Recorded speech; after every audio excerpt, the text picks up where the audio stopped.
Good evening, everybody. It's Mario again with Motorcycle Knuckle Busters, and we got another cool episode for you. I want to thank everybody who's been watching our shows. They've been doing remarkably well. Get a chance, go to YouTube, subscribe, follow us. You can find all the episodes there. And as always, you can always find on Facebook, Spotify, Apple Podcasts, and a whole host of other outlets. So we're out there for you. And check out the old shows. They're great. If you're new to us, haven't checked it out, go check out some of the old episodes because you won't be disappointed. Also, if you get a chance, check out Motorcycle Knuckle Buster shirts. We've got those available to you, and we'd love to see you out at events in them. And if you're wearing them, you might get a surprise from us. All right, anyhow, next thing that's up is our next guest. So our next guest is very unique guy. I've run into him at Sturgis and other places. I'll be seeing him here soon at the this weekend at Tennessee Motorcycle Revival and everything else. Wonderful guy, colorful figure. You may have seen him on television. You may have seen him at rallies. He built bikes before he started doing what he became known for on television, and he's getting back into the bike world, and he's also doing what he's known for on television. So without further ado, I'd like to introduce Crazy Chuck. How y'all doing? It's Moonshine Crazy Chuck here, or Chopper Chuck, whatever you want to call me. That's for the people that knew me years and years ago. But it's an honor to be on your show, Mario, and looking forward to see what we got in store going here. Yeah, we got a little bit, like I said, we talked earlier, and this is just an opportunity. We like folks to get to know you a little bit better, know a little bit more about you and what makes you tick and everything. So we are more than honored to have you on. You've always been somebody that's been fun to have around. And I know I say that personally, but everybody I know that's run into you and had dealings with you always comes away with the same impression. Just, good old boy, down to earth, salt of the earth. So, it's fantastic. So for people don't know, let's, I want to kind of go, we got a lot of things to cover here, but I want to talk about you and talk about, let's talk about where you grew up at. All right, believe it or not, and I hate to say this, but it's the truth. I'm not going to lie. I was born and raised in Youngstown, Ohio, which is a steel mill city, just east of west of Pittsburgh, south of Cleveland. I did not know that. Yeah, and it makes up, I think, close to 4% of the beer drinking population in the United States, just in that little area right there. And we've been known for some Rolling Rock beer and Stroh's beer all the way up in Cleveland. Oh, yeah.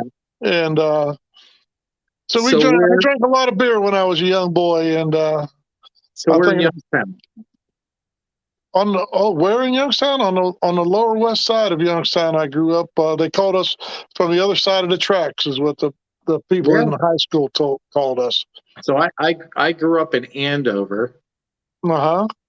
Converting Lake up north. Oh, yeah. Used to live in cold. Yeah, used to live in Canfield, right on Fairview Avenue, just down the road from the Canfield Fair. Yeah. No way. Yeah. Wow. That's something. So, we've never talked about that. So yeah, Youngstown, it's a good area. I was just out there, as a matter of fact, very recently. So, it was a great area to grow up in. Plenty of work. The steel mills were going. The 70s were booming. I was born in the 50s, so I guess what they call a baby boomer or whatever. Yeah.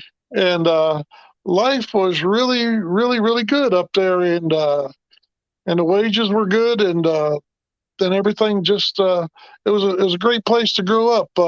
To be in the city and have a little bit of country around you.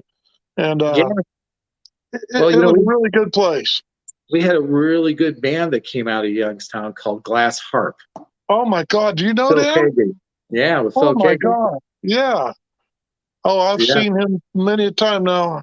I was a little young for Phil Kagi, but only by a few years. But I seen him several times. And he's right up there with Jimi Hendrix and Stevie Ray Vaughan as far as a guitar player is concerned.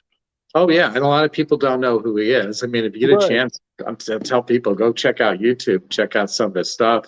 Uh, Phil was actually when Paul McCartney's daughter was getting married. He asked Phil to come play the wedding because he said that Phil was the best guitarist he'd ever seen. So Wow. I mean, that's a hell of That's a statement. yes, coming from him, that's for sure.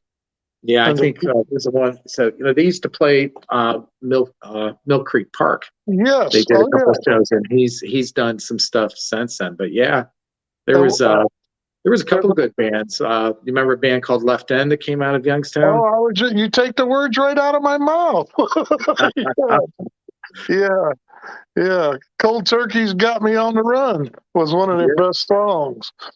Oh yeah, yeah, Cyclone Riders, I believe, was the song of theirs. It hit top 40 and stuff. But right. yeah, I knew a couple of guys in that band as well. So So are but, you familiar with and you said Mill Creek Park, so there's a place in Mill Creek Park used to be called Idora Park, yes, and that's where the ballroom was, yep, and then they had a stage in the back there for outdoors, and we had fireworks and a lot of it was amusement park, and it yeah. was one of the best of its day back in the day. Idora was still open when I was a kid, so we actually had gone to some like company picnics and stuff there. So Right. yeah, yeah, spent some That's, time there. And then being up in Andover, where I was at, we used to run a Conneaut Lake Park that was just oh over the God, board. yeah, that was our big one. If we got to go twice a year, it was something, and at least if we got once a year, it really made us then. Yeah, Connie, and that brings us to Well, Geneva on the Lake, right? oh yeah, absolutely, Yeah. absolutely. Well, there's I was talking to somebody the other day, and I said a builder from northeastern Ohio, and said, we need to get a ride together. Because I've had a couple of people talk to me, and I said, if we just did a ride, start out from like Chagrin Falls, Ohio, and then head out 87, go up through Burton and Mesopotamia, and then Yeah, angle up and hit all the covered bridges, and then end up at Lake Geneva. And now Lake Geneva, you got all the wineries now, you got breweries there, you got distilleries there. That would be a hell of a ride. that would be a hell of a ride in the summertime. Yeah, you're right about that. You're right about that. But yeah, you talk about how good things were, but boy, when Black Tuesday hit, and that's what they called it, when all the mills there simultaneously closed down. I mean, you had what was it?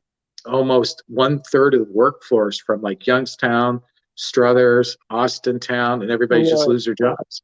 right.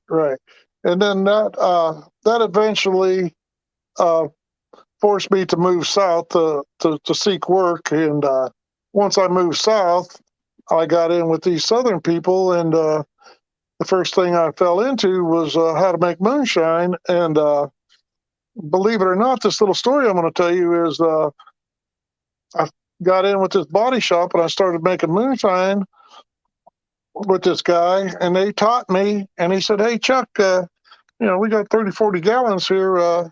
We know you live up in the woods back there, and you got your old barn.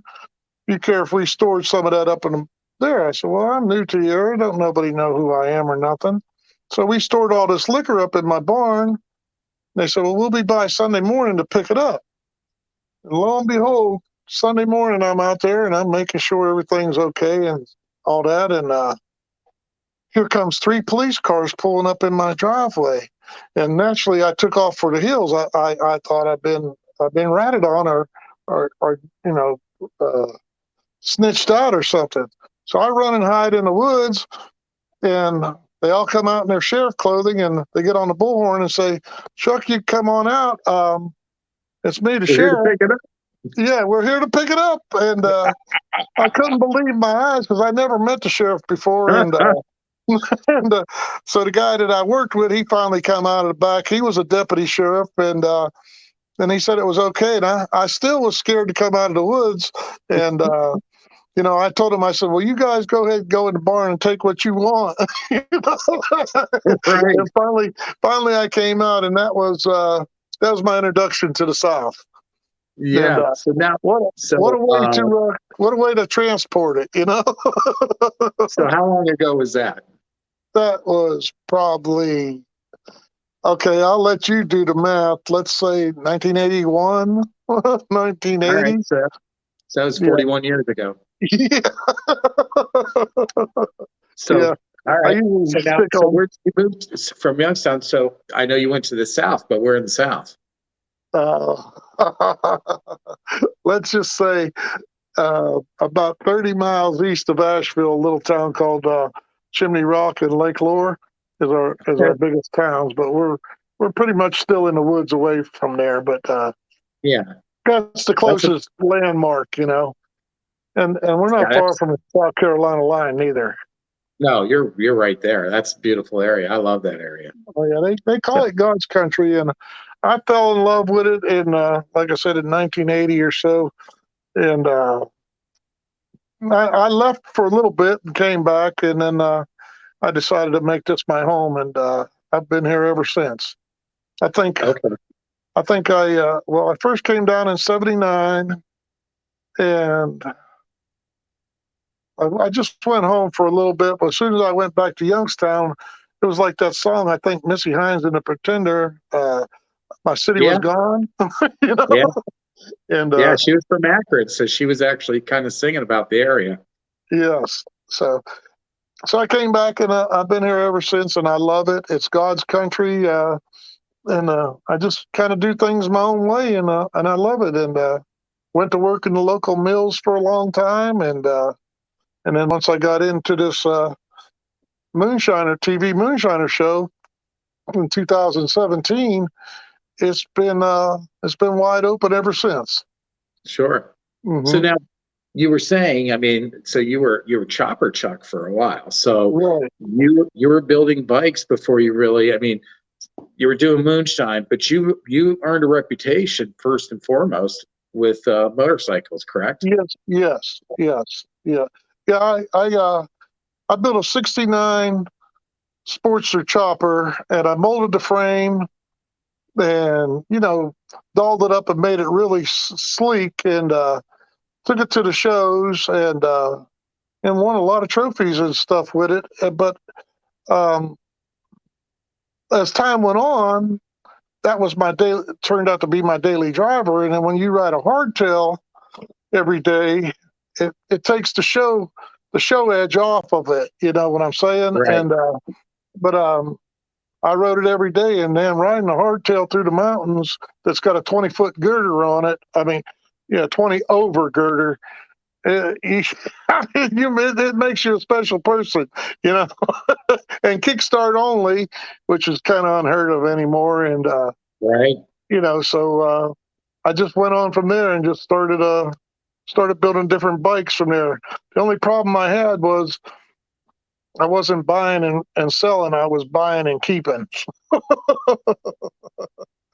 You Well, know, that happens to a lot of us. So, the it's kind of like, bikes, motorcycles are kind of like Lay's potato chips. You can't stop at just one.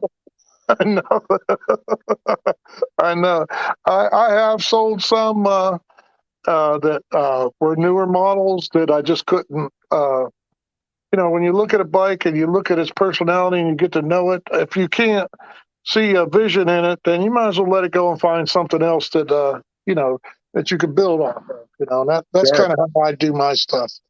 So, and I used to do a lot of the swap meets and stuff like that. And boy, have times have changed, and I guess I'm still stuck in the '70s, I guess, or '80s or '90s or whatever you want to call it. So Well, it's if changed you a if lot you're since even the '90s.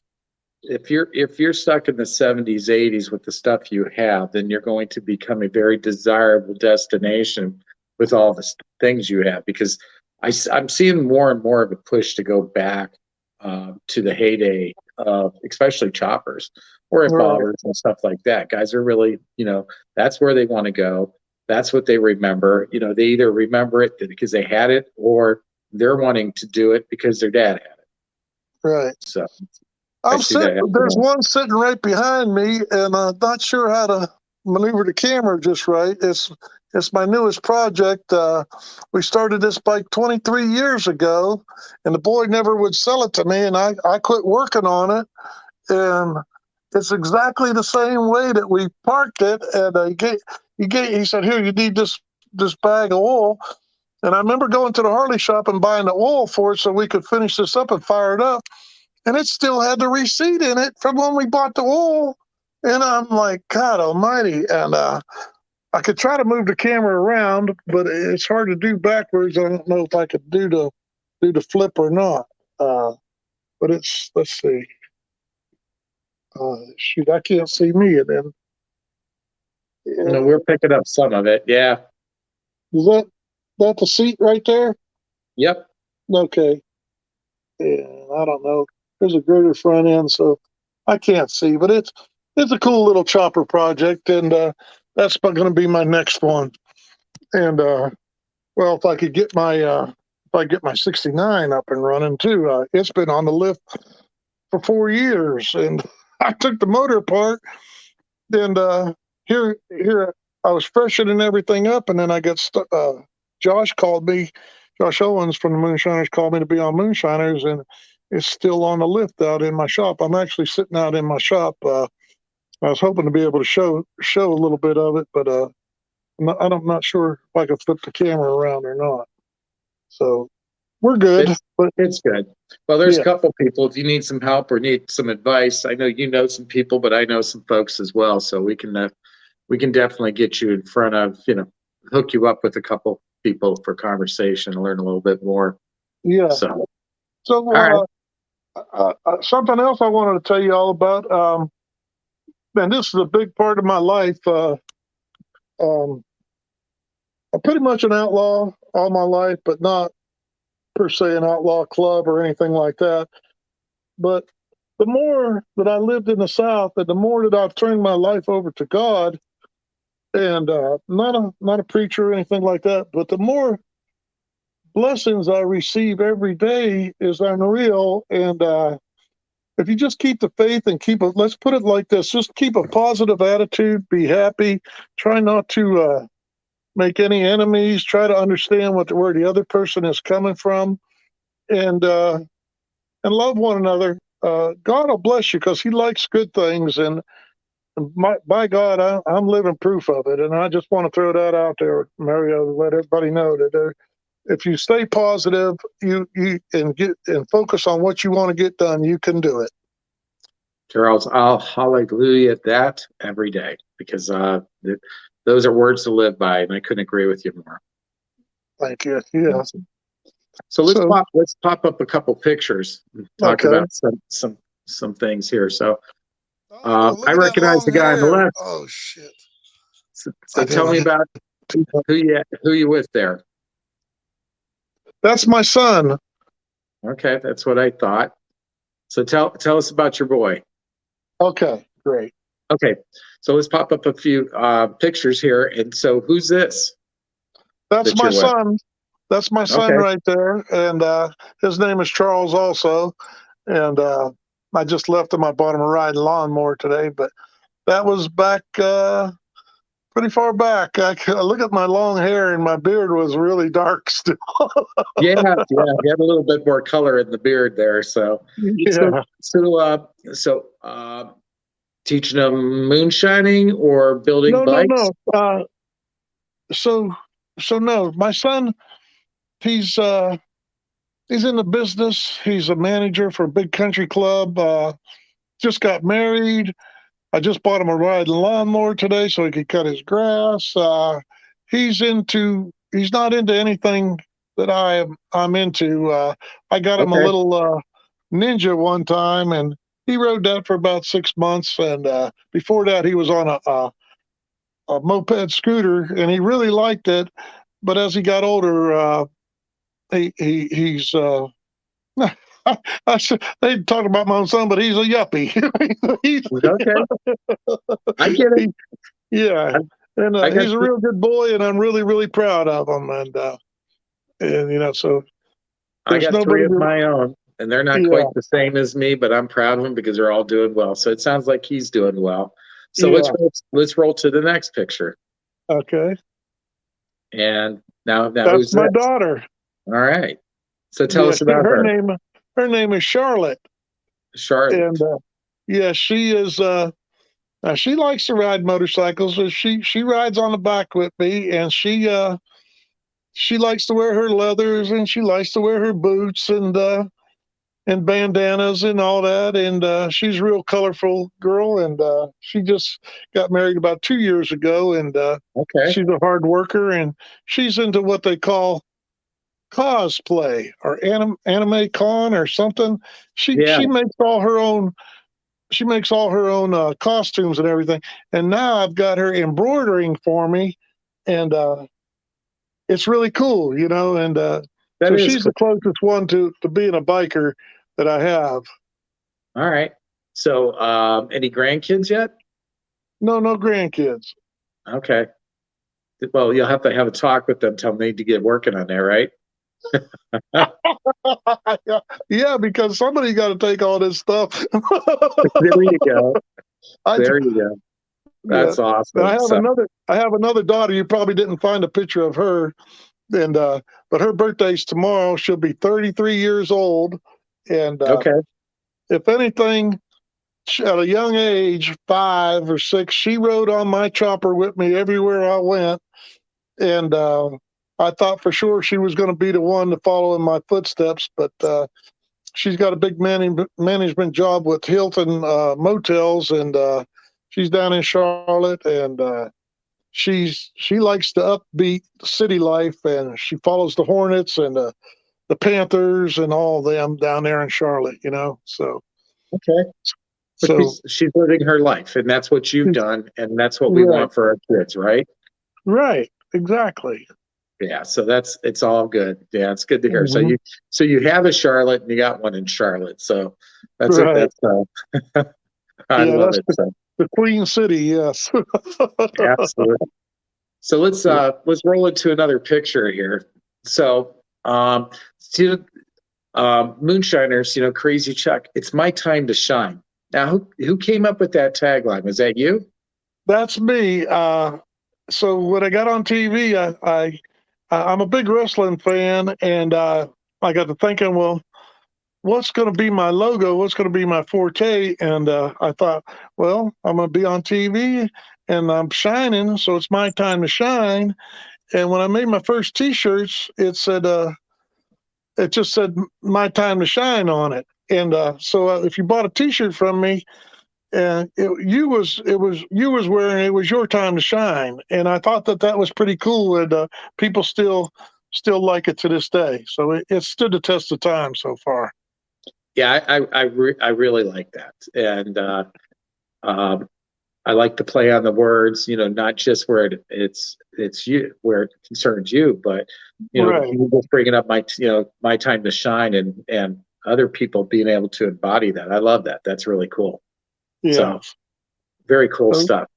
thank you. So let's roll into another picture here. So um, I recognize that jar.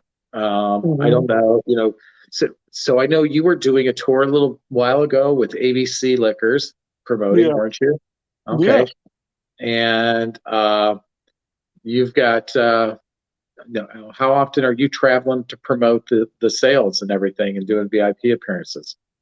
Uh, it's still going on, but I can't promote that label anymore. And this is something that I guess for all us bikers and all us nomads or whatever you want to call us, entrepreneurs that sell yourself out to big business. It's not selling yourself out; it's trying to get yourself in a legal way. Anyway, so that label is no longer on the market, Okay. but they took my face off and put a peace sign on it, and they kept my label, they kept my recipe, and they're still selling it as today. Um, but I'm not collecting any more royalties. So I strongly suggest if you see a jar of purple Jesus without my face on it, We'll avoid if it. you just want the experience, go ahead and drink it. But I can't endorse it anymore because it's not my. I'm not getting royalties for it anymore, Wasn't and I'm aware of not it, even. but I'm glad we I'm not. know. Go ahead. No, I'm sorry. I just said I'm glad we know that because I wasn't aware of Yeah. that. Well, I'm not. I'm pretty sure that they didn't change the recipe or anything. They just changed the label, and I've got a 5-year contract with these people, and I'm trying very hard to make amends with them. And I pray real hard about it to get things and to get back. And of all things, they accuse me of being an illegal moonshiner, and that's what gets you there, and that's what I'm famous for on TV. And that's about all I'm going to say about it without going into any detail, without incriminating anybody. But the Purple Jesus is what I'm noted for. It's so you know, the initials are PJ, which is made all around the whole country. You might call it jungle juice up where you're at. Yep.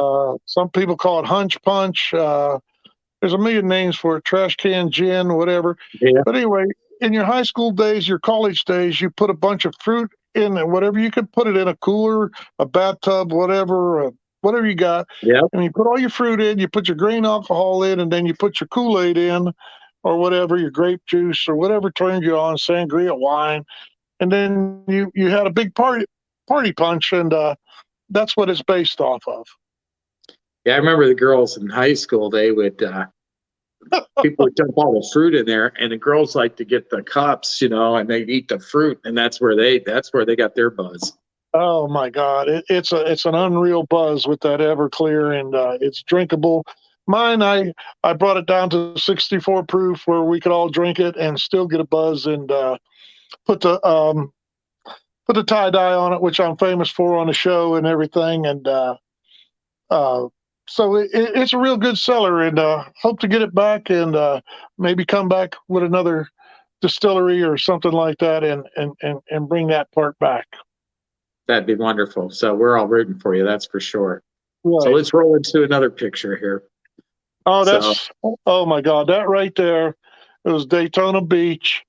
Uh, they had that up for a whole week of Daytona Beach. We had a North Turn bar down there. We had a Purple Jesus party, my first ever, and it was absolutely phenomenal, Mario.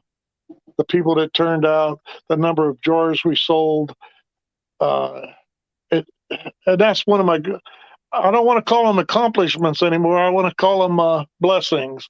But that was on the bridge, the very first South Bridge going into Daytona. So I think, what do they call it? Either South Daytona or Port Orange. And that was okay, up yeah, for a week. I And think that's so. So, what was the feeling like to see that for you? oh my God, I parked my bike and I sat there and I looked at it and I took a picture, and I did a live of I had an iPhone then, and I did a face to face with somebody in my family at home, and I said, "Can you believe this?" And they didn't tell me. And I come over. They said, "Come on down," because I did a radio show, "The Legends of Racing," and I came down and I seen that coming over the bridge, and I'm like, "Oh my God, this is too cool to be true." Yeah, Hmm. that's really cool. So that would have been a surreal feeling. I know. Um, Yeah. we helped out in designing a billboard a while back ago, and I took the picture that's on the billboard, and I felt proud just to see the picture I took. There you are going into Daytona with, hundreds of thousands of people during bike week seeing that. That's Yeah, very, that's and fucking cool. we displayed my race bike and at home here in the shop that I'm at, and a picture of my leathers and stuff, and so it helped out Billy Lane's Sons of Speed Racing also, and Sure. it was really cool accomplishment, a really cool blessing to be blessed with that. Yeah, I think that's phenomenal. So, Thank so you let's, for posting that. yeah, that's fun. So let's roll into another picture. So, Yeah, so that's tell me about Deliverance. Deliverance. Yes. That was out there at Destination Daytona at Rhett Rotten's Wall of Death, where we had all of Billy Lane, but we had as many people could bring out the race bikes. And that's a 1948 flathead. And it's not what you call regular flathead. That is a land speed record holder for the Ohio Mile. Broke its own record 5 times. Bruce Cycle built that bike. Chrome moly frame, uh, shovel head 4-speed transmission, so you could get up there. Telescopic front end, and those are aluminum wheels off a 250 Honda. And it's a phenomenal bike. It's a phenomenal bike. And I seen you had something on there, and I run Electron carburetor on it, and it's flawless. Set it once and let it go. Really? You know. So yeah, it kind of adjusts itself to the altitude. So it's Right. pretty cool. Pretty cool. That's really cool with an older bike. So that's for sure. Mhm. So I beautiful. love that thing. And another little story, Mario. Deliverance doesn't mean banjo music because I'm a moonshiner. That's what a lot of people does. So Bruce Cycle, again, I'm not a preacher, but Bruce Cycle's a Christian. Freddie Bolich, which Godspeed Racing, helped me buy that bike. So that's another Christian. He came out of prison and built a race teams and we raced with Billy Lanes. And then ended up my bike being Deliverance, which is deliver us from evil. Deliverance, for God. And so it all comes together. And like I said, I don't call it accomplishment. I call it a blessing. And I'm really proud of that motorcycle. And I've been racing for about 3 years now, and we race twice a year. And I gotta stay wrenching on it now because we're going to be racing in Tennessee the week after the Tennessee Motorcycle Revival, and we're going to be on dirt. So there we go again. Here we go again. That should be fun because there's some great people I know they're going to show up there for that event. So you had some things we'll talk about there here soon, all about that, and really delve into the details of that. So let's roll into another picture. Okay. So love the jacket. So I take it that's yours. Yeah, that's mine. And I don't know what I was thinking when I think that's my logo for my T-shirts in the center. And I kind of wanted a patch like that. And then here we go. I mostly wear it in the wintertime when we do our toy runs and stuff like that. And I'm down in Daytona, and I'm thinking, somebody else needs to be wearing this jacket, because if they come after Crazy Chuck, I mean, there it is right on my back.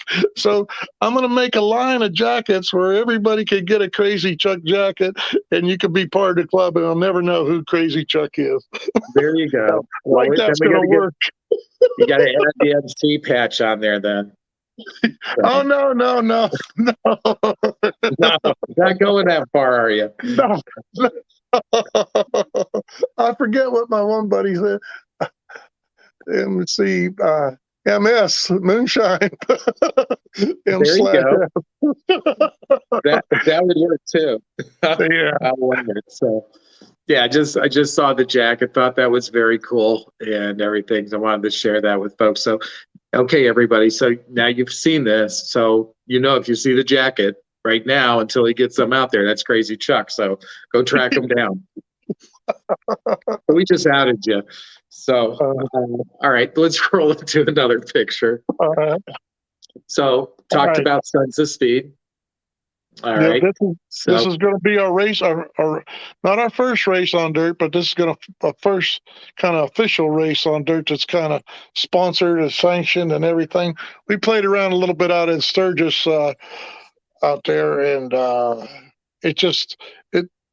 it wasn't built up as good enough as what we're going to be. We'll be racing on dirt, and we got 4 days. We're going to race on Sunday. So Thursday, they're going to let us in the gate, and we're going to be practicing under the lights, which is going to be really cool. And you get your VIP passes. You'll be allowed to come in all 4 days.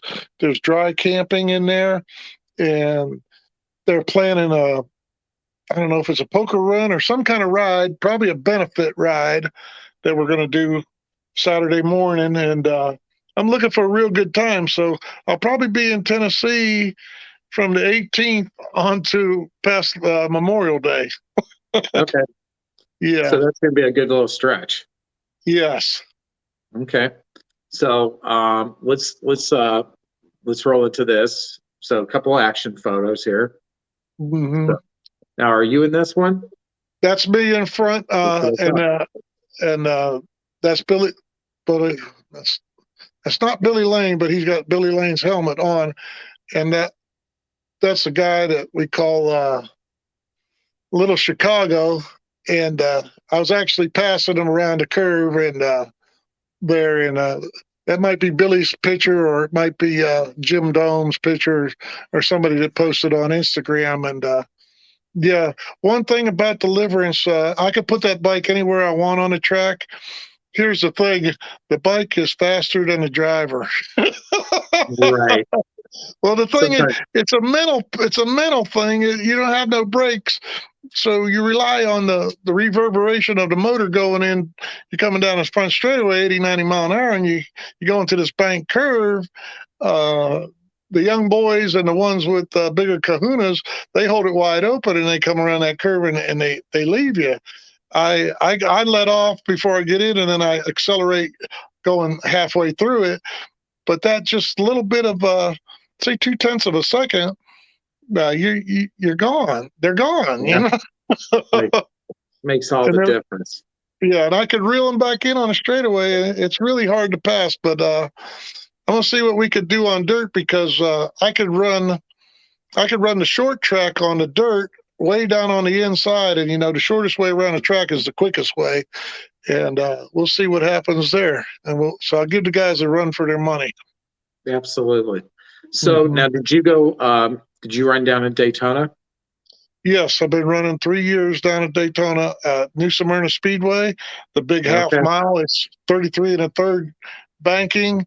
It is so much fun, Mario. I mean, I got off. My daughter got me a Fitbit for Christmas. And 3 minutes after I got off, I looked at my Fitbit. My heart rate was 156. And that's after a couple minutes of walking around and cooling down. And I was wondering if I was even breathing. You're Right. doing I'm doing 30-second laps at a half mile. Is about 60 mile an hour, but that's the average. And my best times are around 28, 27, 28, and stuff like that when I'm racing. And it's just so much fun. And it's scary at first, but when that green flag drops, you forget it. It's about Sure. racing. I think it's like anything that really tests your, your endurance, your courage, something, that, anything of danger does it. But once you start doing it, it changes Oh, everything. it So changes now, everything. seems like I think Tom Banks had a pretty good run down there this year, didn't he? Yes, yeah, yeah, yeah, yeah. For a rookie. Oh, I didn't realize he was a rookie to it. I Oh mean, I yeah, know that he. was his first run. Yeah, but Oh, he did a phenomenal job. I'm an old biker and I want to pick on him a little bit. That's all. yeah, he's probably used to it. I'm But sure that's okay. here's the thing, Mario, that Rhett Rotten taught me, and he told me this right after the very first time, even before I had my bike. The race is not really about it. Is it's bragging rights, and everybody wants to win. But you go down there, and the brothership and the camaraderie of people, and get to meet Jody Perowitz, Yep. eBay Jake, all these guys, Freddie Godspeed, Tommy Franklin, Billy Lane, all these guys, Matt Woxler. You're in the presence of the Sons of Speed, and I'm glad to be a part. I'm honored to be a part of it. And so we do that, and like I said, though, everything's real fun, and the green flag drops, and you do the best you can. But just being around down there and being a part of it really, really is. I really love it. And it's something good. And I wish everybody could come and see it, because when you see them 1919s and 1920s and 1927 J models without no brakes and no electric start, and they push them off to get them going, and them Yep. boys running about 80, 90 mile an hour side by side, it's really, really something to see, you know.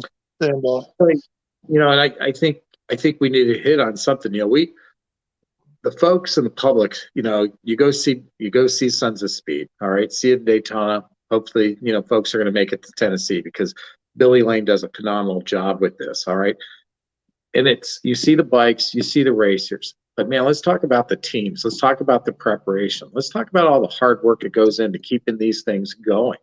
I mean, that's a lot. Yeah. Yeah. So we could talk about my race team. Godspeed Racing with Freddie Bolich is the founder of it. We broke it down to Crazy Chuck. Kerry Manuel Empire Cycles is part of that. He's got 3 or 4 bikes. Freddie's got 3 or 4 bikes. I take care of my own bike, which I finally got me a crew chief, but I still do all the wrenching because I'm old school and I have to be in tune with my bike. And I have to know everything about it. That way I know what's right or wrong, but I need somebody to oversee me in case I miss something. And 4 eyes is better than 2 eyes. But then you got the guys that really want to win, like eBay Jake, Jody Perowitz, Matt Waxler. These guys are pumping. How do I put it? They're pumping the horsepower out. They're taking these things and they're making a real true race bikes out of them. And that's what's really nice about Billy Lane's race. It's pretty much an outlaw race. And then they're getting more seasoned riders on there. I'm getting more seasoned, and there's more people coming into the sport, which keeps it growing. And it's a really cool thing, Mario. If you come down to Tennessee, I'll tell you what I'll do. I'll buy you a pit pass. All right. And you come watch us race, and I think you'll love it. It's just really, really a really nice thing to do. But them guys get nuts. They get nutty. They get nutty. They get real. They get real competition. I'll tell you a little story about what happened to me last race. So they told me that my race was up. So I jump in my leathers and I jump on my helmet. I fire my bike up. I get out there and I'm racing with these 45s. Immediately, as soon as I get on the race before the green flag drops, I know I could hear the other engines and I know I'm in the wrong race. So they drop the green flag and boom, they're gone. So I go around. I was going to come in and I wish I would have. And I came in when the race was over and I said, just keep going back out. You got a race. And I looked down and I had a little gas leak on my fuel line. So Chuck, I mean, so we've talked about a lot of things, we've kind of touched on, growing up in Ohio, doing, doing the Moonshine, doing motorcycles and stuff. So I want to circle back around and talk a little bit more about the show in those days. So I want to grab a picture here real quick. So tell me about the folks in this picture. Okay, so those are the Moonshiners from season 8. I started on season 7. On me looking at it, it's on the right, Donnie and Teresa with the beard and the blonde hair, and they was both on the show. And then the guy with the hat, that's Van Fields. He was on the show. That's his wife behind him. And okay. And then that's Money behind it. He was on Master Distillers and me over on the side. And they're from Kentucky, and Van Fields is from North Carolina also. So, I noticed in the picture you're holding a jug, and I seen other pictures of you with jugs. Should Moonshine be drank out of a jug or a mason jar? What do you prefer?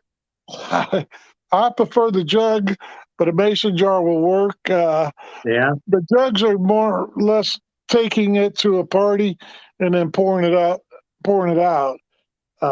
When you carry a big jug with you, people know you come to either sell, or you either come to share, or you come to have a good time. Right. I've seen, when I was a kid in Ohio, I was real into bottle collecting because, we grew up in the countryside. Oh, yeah. And I go looking for those. Yeah.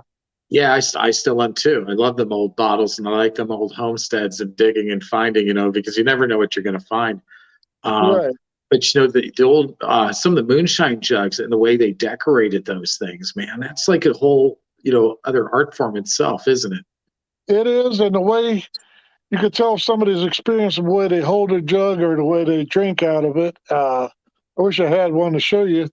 Yeah, you could prop it up on your elbow and put it to your side and drink it like that, and it helps do it. There's several different ways the old timers did it, but they're still plentiful out there. And what I do is I collect them and I get all the Moonshiners to sign them, and I do a benefit with them, and then raffle it off to the highest bidder and give the money to charity. Is what I do with my jugs. Now, Oh, I love that. I get partial to some of them, but in the long run, the charity means a lot. Kind of like you, what you're doing with your spoons. Yeah, yeah, Yeah. absolutely. Hmm. Well, just in, having getting to know you better and, conversations we have, I know you have a very, very giving heart. And that's just, um, I always applaud that in everybody, that's like that. So, I so Yeah. appreciate that.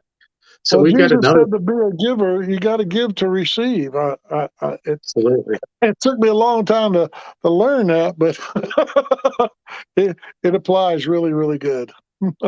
Well, that's one thing we get with age is we get a little bit of wisdom. So, Right. I was a little slow to get in that table of wisdom myself, so I'm glad I'm here now. So I've got another Is that picture what right. these are? Is that what these are all about? Yeah, it's a little bit of it. See, I'm trying to catch up, so I'm working on it. So let's My pop up God. another picture. So it looks like some of the same guys, maybe another, one or two Yeah, different. So tell me about the group yeah. here. Same guys. That's Donnie Benton from Kentucky and Van Fields from North Carolina, and then Herman is his name. He won a Master Distiller show, which is a spinoff of the Moonshiner show. They wouldn't let us um, compete on the Master Distiller show, and then I threw that idea out there, and 2 years later they started doing it. So They it's got to pretty love cool. that. Yeah, So, I mean, people that were involved in the show and everything else. I mean, I obviously I see the things you're doing and everything else. I mean, what did a lot of people, the other folks that were on the show, what did they do with the notoriety they gained on the show? well, it's really strange in different ways. Like my star, Josh Owens, he's been on there 10, 11 years. And when I got to him, he was super famous and did a lot of things. He was Grand Marshal at Daytona and, just all kinds of stuff. Everybody loved him and all that. And he got burned out on it. I'm almost at that point now, the 4 or 5 year mark of running around doing festivals and stuff like that. So I'm back into motorcycles, and that's Yeah, my number one passion. Moonshine's already established; it'll be there, and just looking to do bigger shows. But some of the other guys, they won't they won't sell a T-shirt. They won't go out in public. They're strictly TV people. Uh, Most of them all are real true moonshiners, and but a lot of them make enough money where they don't have to per se be a bootlegger, real moonshiner, but they may do their moonshining at somebody else's house. You see. gotcha. All Hmm. right, that makes a lot of sense. So Hmm. go back to now the future for you is I think you've done a really wise thing. You're still allowing the moonshine to kind of do its thing, but you're getting back to your roots with bikes. Oh yeah, that's And where my love is. you know, Yeah. we we've been talking about that. And you've got all these projects, that you've had around, things that have been put off because of moonshiners. And I know you're doing the racing with Billy Lane. The Sons of Speed. Um, Yeah. let's kind of recap. Let's talk about some of the bikes you're going to be that you've got there and you're going to work on, so people get an idea of more about Right. you know Chopper Chuck Well, right. and Right. Chopper Chuck. Yeah. Well, my I like all motorcycles. Don't get me wrong. I love them all. They're all unique in their own ways. Uh, your Triumphs or something, and the early Triumphs were even better. Then you got your Nortons. You got your Honda Goldwings that came out and devastated the Harley world. But your Harley's always been number one. And then you got your Indians, which I'm real partial to. And So all motorcycles are good, but Harley seems to stand the test of time, and your diehard people are Harley people. And I've got a 48 flathead that I race with no brakes, and it's a 5-time land speed record holder at the Ohio Mile.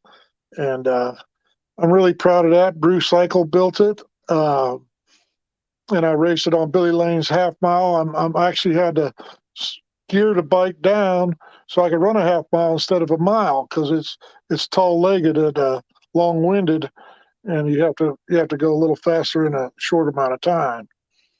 So that's fun. And then I got these choppers with the long girders on them, and they're not sugar bear girders. They're the old time girders where the guys put together a small factory. They might have made 1,000 front ends girders, and then they went out of business. Chrome shops were big back in the 70s and 80s. Yeah. So if you could fab something, it's like the Invader wheels. If you could fab something and chrome it, you've got something, and they stand the test of time, and they're not around anymore, and that's what people are sought after. Right. Mm-hmm. So what else you got sitting around the garage you need to get working on? Oh, I wish I could show you the thing. There's my 74 chopper with a coffin tank is one. I've got a three-wheel trike Rupp that's coming out this week. I just got to finish up the lighting on it, and it's actually had a snowmobile 750 Polaris snowmobile engine in it, and the clutch come off of it and give trouble. So I set the motor out and put the Volkswagen engine in that they changed over to, and got me some good brakes on it, and it's really, really cool. I wish I had time to prepare and show you some more of my shop pictures. And then I've always been a Sportster man, so I've got 4 Sportsters in the shop. One that I used on the show, it's a 883, 88 883, and I use a sidecar on it, and it's called Homegrown. And Okay. kind of funny because the guy that got it, he bought it with homegrown pot, and then I built it in the house, so it stuck the name Homegrown on it. Oh, that's awesome. Yeah, it's pretty cool. Yeah, that is. Yeah, that's pretty slick. So Yeah. you've got a lot to get done. So so should we expect to be seeing you? I mean, you're going to be at Billy Lane. I know you're going to be at Tennessee Yes. for the Music and Motorcycle Revival there in Hurricane Mills. Yeah. What other events, motorcycle eccentric, are you going to be hoping to make it to? Right in between all that is something that I'm not sure if I'm going to make, but Myrtle Beach Bike Week is not on my schedule, but it's 5 hours to the coast that way. I always try to like to make at least a 1 or 2 day showing down there for the people, and I usually go to the Suck Bang Blow or the Beaver Bar, which they're rivals, but they like me both places, so they share me as a matter of fact. And this year, if I go down, it'll probably be take my race bike with me, or I've got a new trailer where I could carry my my Rupp down there, my trike, and I'm dying to get this trike on the road so I could learn how to drive it. I'm a 2-wheel guy. I'm not sure if I know how to drive a trike or not.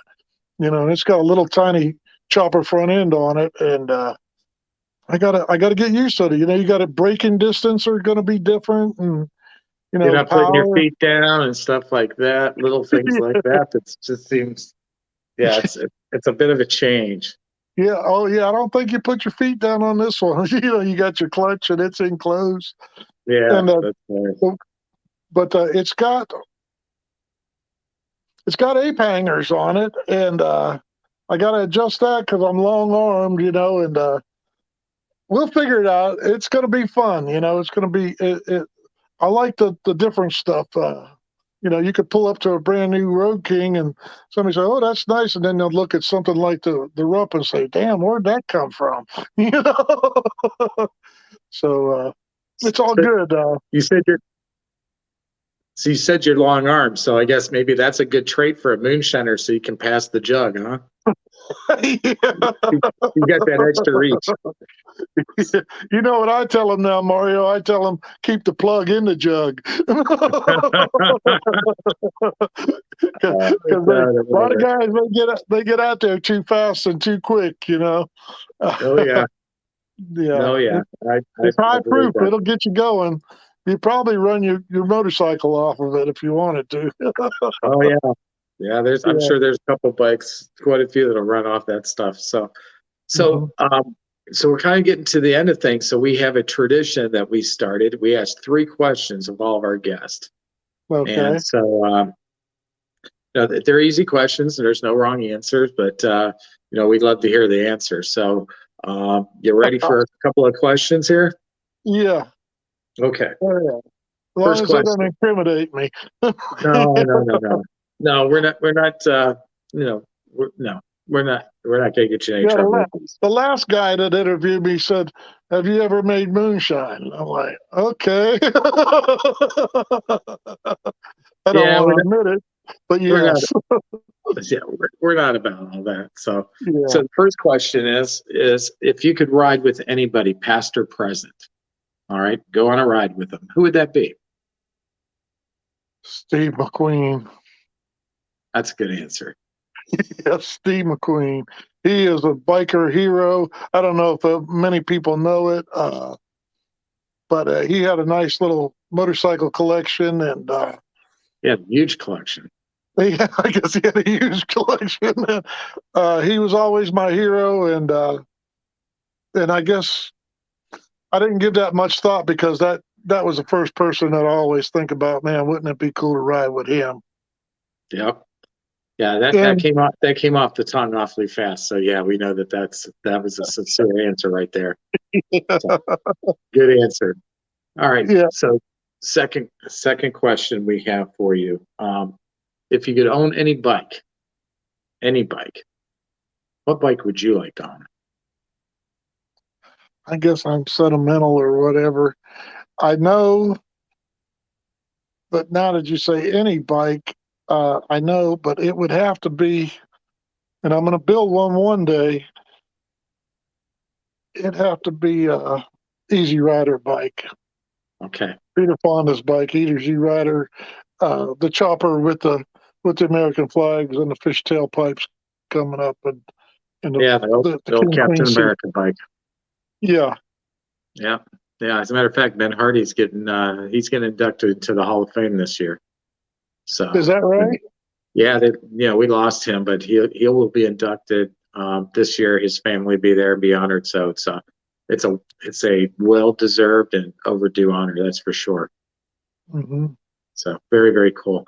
And then my last question for you is: you can go riding anywhere in the world, anywhere. Where would you like to ride at? Germany, the Autobahn. And from there, I would, I guess Germany has mountains close to around it, but Oh, yeah.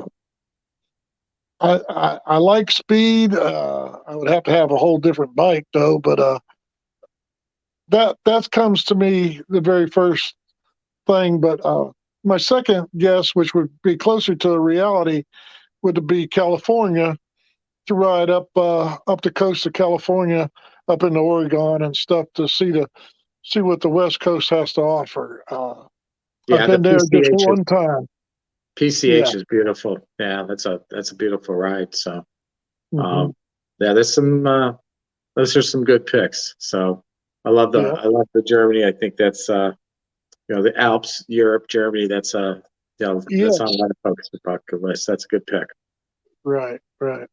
So good. What about you? Where would you go if you could New ride Zealand, anywhere? New Zealand. New I want to Zealand. be able. I want to go to New Zealand because you can start out and be right on the coast, and you can zip up into the mountains and big old mountains, and an hour and a half you can be snow-capped peaks, Wow. from sunny beaches, snow-capped peaks. So I think that extreme would be pretty incredible to experience. I got you. We got a little place here called Mount Mitchell, the highest point on the East Coast, and you go up there in July, and you better have your coat with you by the time you get to the top because Yeah, yeah, it gets a little chilly. elevation is something. I tell you, and then right next to it is Grandfather's Mountain, and they don't have no guardrails on the road. And going up is not a problem. Coming down it seems to be the problem for me. You don't want to lose your brakes, and you don't want to. You can speed up it, but you can't speed down it. No, I tell a lot of people, so a lot of people will say, they talk about, where they'd like to ride, and the Blue Ridge Parkway, gets mentioned quite a bit. And I Oh tell yeah, people, I've ridden it. I'm sure you have, I'm like, oh you got to yeah. be That's careful. right where I live. Yes. Right. And I tell folks, you got to be careful when you're on the Blue Ridge because it's a beautiful ride. First of all, you got to watch out for the minivans and the gawkers and stuff like that. But And the the biggest, Bears. yes, but the biggest Yeah. mistake people make on that is, they did such a good job building that highway, building the parkway that, you don't have major elevation changes. So, No. it's a pretty flat feeling ride, and people ride and ride and ride, and they don't realize they're getting riding fatigue. And then they come down off the mountain and they're on them steep grades and winding roads. And, you can get caught up in that and be right off the Oh road in no yes. time. Yes. So, Yes. Yeah. Yeah. Yeah. Coming down off the mountain is the hardest part. Getting up there and having fun on the parkway is really, really good. Like you said, it's kind of winds around the side of the mountain. I mean, you have your dips, highs, and lows, but it's nothing like coming off of it. And what's so nice about where I live? So, I mean, I'm right at the base of it. So within a half hour, I could be on the parkway or even less. And then, so I people say, well, we want to go riding. Well, I don't want to go riding. I said, it's a day trip. We'll do 2 or 3 hours on the parkway. We'll come down. We'll be home for dinner or whatever. We could pack a lunch and, stop and take in some pictures and get some riding in and come back home. And it's so nice because down here it'll be 85, 90, and up there it'll be 75, 80, yeah, and maybe even less, depends on what part of the parkway you drive that has the most shade, you know, yeah, because and we they, have a lot they of did such a trees. good job when they did the parkway because there's a number of different homesteads that are still there and some of the old churches and telling you the history of the mountain folk and, how times were for them. I mean, I love, them, like telling the story of the um, one spot. I forget where it's at, but they tell the story of the guy that used to go around selling, and he'd come through like every month, and the guy sold clocks. That's all he did. You Oh know, yeah, yeah, yeah. I know what you're yeah, talking about. Yeah. yeah, yeah. Or there's further. I mean, on the one spot, I forget the lady. They they they called her like something like Mother of the Blue Ridge or something, but she was she delivered babies up in the mountains, and Oh she never yeah. had a child. She never had a child survive. Herself, she lost all of her children, but she delivered like 2,300 children up there. Which is Wow. a lot when you consider the numbers and how sparsely populated that was. It's a pretty remarkable story. Right. And then the man that owns Biltmore, he owns a whole big pastel land up there, cradle of forestry in Mount Pisgah, and he bought that just so he could hunt it. And he's got a couple of hunting cabins up there, and they're accessible off the parkway. And he was a big railroad man, and he's got the Biltmore House in Asheville. To fathom the idea of back in the 30s or 20s, I don't even know when it was, but for somebody to have that kind of money to just buy up raw land and then preserve it as a natural preservative up there in the Blue Ridge. I love our founding fathers and the people that are involved in stuff like that. And we just got another 900 acres given to South Mountain, and it's going to be preserved for wildlife and everything. But they're Nice. also going to make it. They're also going to make little places where people could take their family and go enjoy part of it. So that's what makes America great. That Yeah, it stuff does. like that, because it is America the beautiful, and the only way to see it really good is on a motorcycle. I don't care what anybody says. It's you're in a car, you just can't see it as good. And if you're a passenger on the bike, you really can see it good. But Oh you yeah, get a you good, can. yeah. But if you're a driver, you can still get in a lot. And it doesn't. I'm a frequent stopper. I'm not the guy that has to go to point A to point B without No, enjoying beauty. I'd rather stop and check it out and not power through it all. So I'm with you on that. So, well, Chuck, Yeah. it's been a great show. I really appreciate you coming on. Um, if you're going to be making events or doing stuff like that, be sure to share it on the Knuckle Busters page so Oh, I people can will. come out and I find will. you. And Yes. or even on Chopper Show, the Facebook page there, so you can get the word out there and so people know when to, come out and meet you and shake your hand, and maybe buy some of your products. Right. Right. Yeah. And yeah, that's really cool. I like that. We'll share.